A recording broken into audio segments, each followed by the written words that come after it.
Hello again. It's 4 p.m. and I'm out on the trail, so naturally I've stopped for a spot of tea.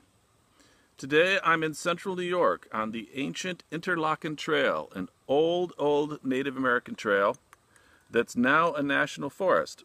Crazy Prepman 69 asks, what sort of tea should I stockpile for the inevitable end of civilization and the collapse of Western culture? Well, it's good to note that the oldest teas in the world that are still drinkable are Chinese tea cakes. So what you want to do is you can stockpile really a lot of pressed Chinese oolong. So I would think oolong, and definitely get it pressed and not loose leaf.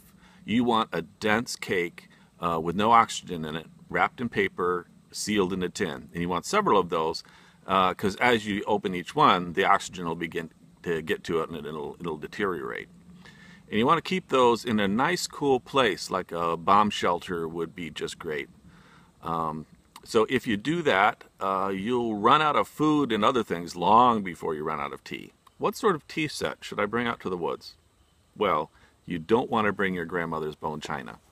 You want something that's heavy and earthy, although I did bring my blue and white, I must confess, out to the woods this time. But you want something that's sort of ceramic and reminds you of the earth around you, something that'll stand up. And that would be really about the best. So I have a reader question. Who would win in a fight, Ray Mears or Bear Grylls? This is something I've considered much. And I think where it would seem that Ray Mears would have the initial advantage, that because he's armed, he always carries a weapon.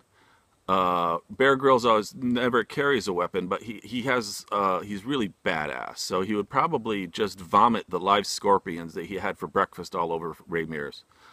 However, on the third hand, Ray Mears goes into the woods to be there. Bear Grylls goes into the wilderness to get out of the wilderness. Ray Mears goes into the wilderness just to be in the wilderness. So I think Ray Mears would not be able to be found unless he wanted to be, in which case by then he's probably made a little flamethrower out of pine resin. So I think Ray Mears would have the advantage because he would control the time, and he tends to use resins to do crazy things. So I think he would make some napalm and just nape Bear Grylls' ass.